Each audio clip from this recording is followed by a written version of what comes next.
Oh my God. Sometimes Nigerian government will not cease to amaze people. They will not cease to bamboozle us. Anyway, what can we do? We'll be following all the grammar they are speaking. By the way, good day, Nigerians.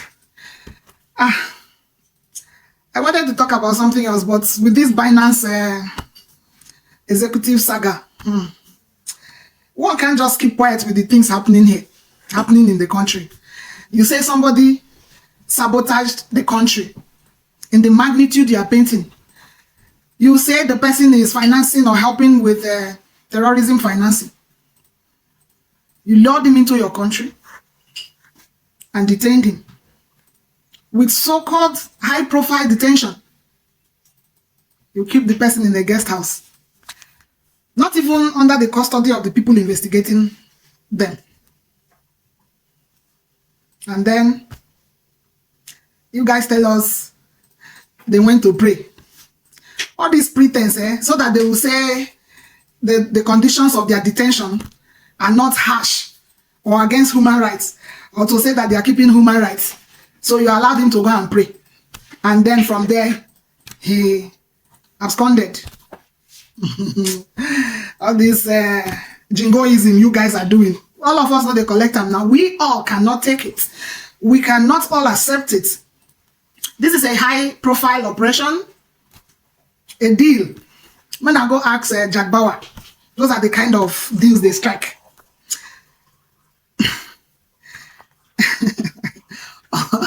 All the stories they are telling us, he went under a smuggled passport.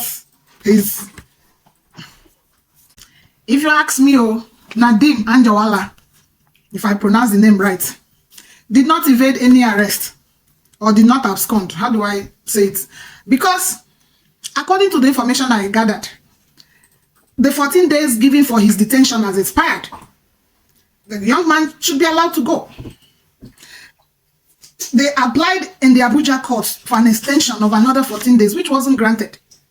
But you know, in their usual style, they can detain you more than the allowed time. Whatever. I might not know the details of the guy's involvement in the Nigerian financial sector, but if you ask me, financial involvement, which is said to go out of Nigeria from them, is nothing compared with the laundry our politicians are doing. So Binance cannot take full responsibility for the financial woes of Nigeria. Let's call a spade a spade. These people don't go after themselves. They don't go after themselves. If they are going after Binance, that cryptocurrency business, they should also go after themselves. This drama they are all doing is just exposing their incompetence the more. You cannot tell me that every parastatal of government that is supposed to be on this matter slept on it, only to be telling the world that Interpol is after the guy, or what? That guy couldn't have left without a negotiation, without the aid of the same people prosecuting him, without... I don't think he's the kind of criminal you people are painting him to be. To have escaped like a terrorist who knows how to remove everything, every obstacle. I feel that Nigeria would have taken advantage of whatever help, assistance, knowledge they can get from these people to improve his financial sector. Not to approach the matter the way they are doing it.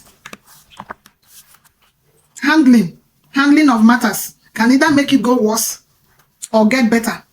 I kind of heard that this guy and his colleague, this guy is a UK citizen and the colleague is also an American citizen. I see hypocrisy in the cities, in the way some of these countries handle this citizenship of a thing, their people. There is no pure American that will be detained the way these people were detained in Nigeria without America rising up. But they are second-class American citizens, so they can be used for negotiations. Nigeria and the Nigerian government cannot rise up and detain an American citizen without having negotiated some things. So these ones are just scapegoats. They are scapegoats. The way the two countries that is said to be that they are said to be citizens of, these two people are citizens of UK and America respectively, and the silence coming from these two countries, even in diplomatic approaches in solving problems, shows double standard when it comes to citizenship of these countries. Anyway, I don't know if I'm the only one that noticed that, but if you ask me, these people are scapegoats.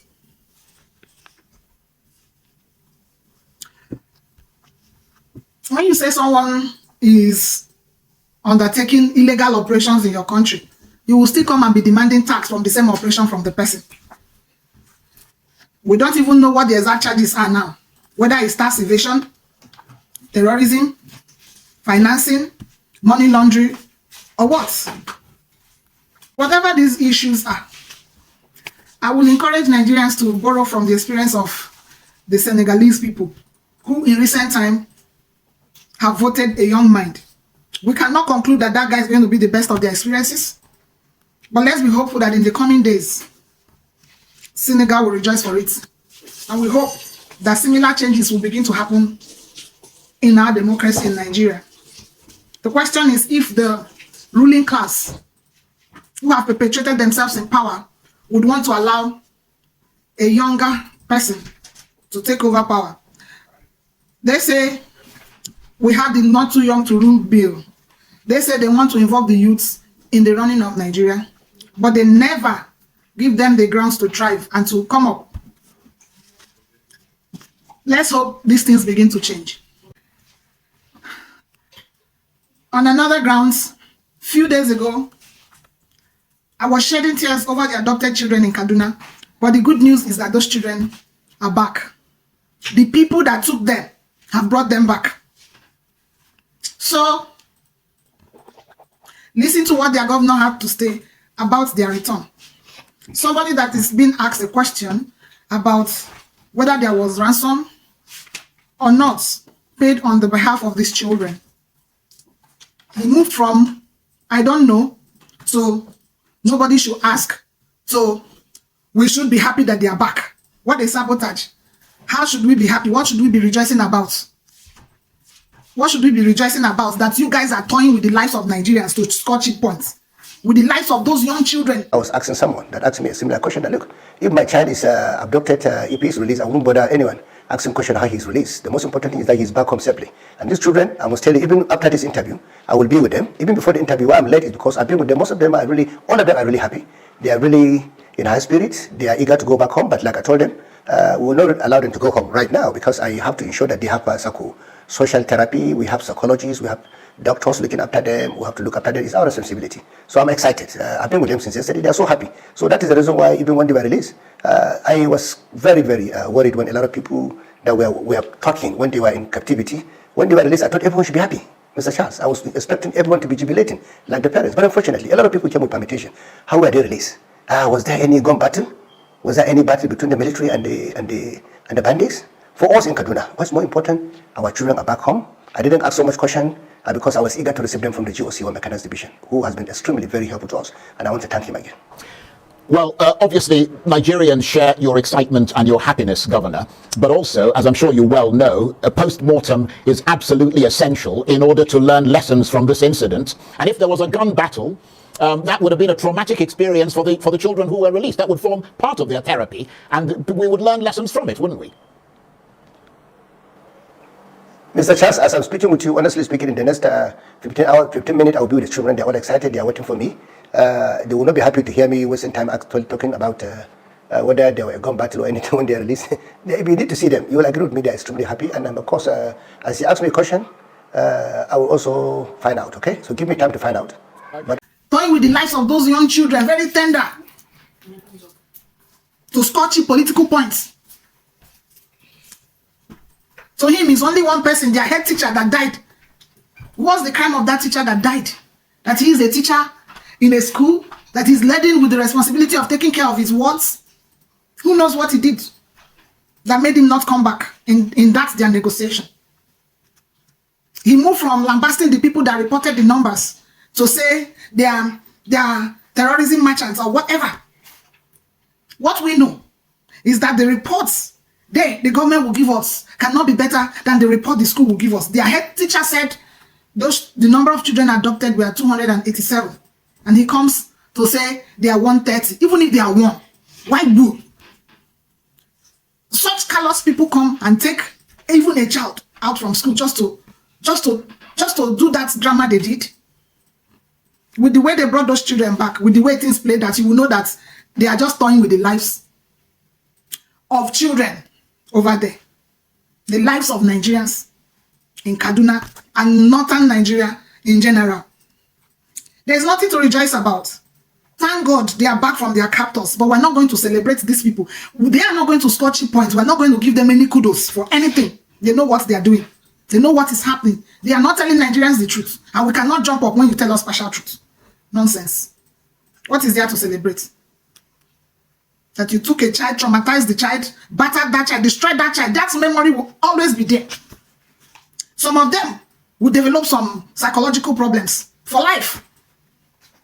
You do that and it's nothing. And you tell us to rejoice that they are back. You have killed part of them. There's nothing to rejoice about. We can only rejoice when it doesn't happen again. That is when we'll begin to rejoice. Let it not happen again. Like Obansani said, it will never happen again in the history of Kaduna. May it be so. But we don't trust them. Even the way the Kaduna adoption rescue operation was conducted raises questions. Children who should be allowed to have access to their parents and get immediate succor, their parents are shielded away from them. They are not allowed access. You now count them to sew uniforms for them so that they will look neat and nice. It will not change anything. It will not change the fact that these children have been battered. These children have been traumatized. These children have been scared for life. Nobody knew what became of them in those bushes. Moving forward, Nigeria government needs to sit down and review whatever they are doing. The same way they are toying with Nigerians. They say they are doing palliatives. Palliative in Nasarawa. It's like these days when their demons need blood, they will start one scheme of palliative. Why do I say so? The custom started one palliative rubbish. Subsidized rice. People died there. How many stampede can we mention in recent times in this Nasarawa alone? Look at people climbing fence, women, people dehumanized because of just rice. Not only rice, so the things to cook can not follow. If they eat rice today, what would they eat tomorrow? These are not sustainable approaches. Though there are 1 million Nigerians who are helping. But when one government comes and say they are doing palliative to their people and they put them up for slaughter, we will not accept it.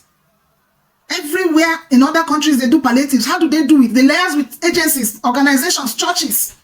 They put up stores for them where people can always walk to and be attended to, not in crowds. Each time you walk to those food banks, you will have something. Not for stampede, not for the dead. They better review all this their palliative nonsense that is taking the lives of Nigerians. How do you tell me that someone went to collect food has to leave, he then dies there? It's unacceptable. All these stampede deaths, there are deaths too many. We can no longer take it.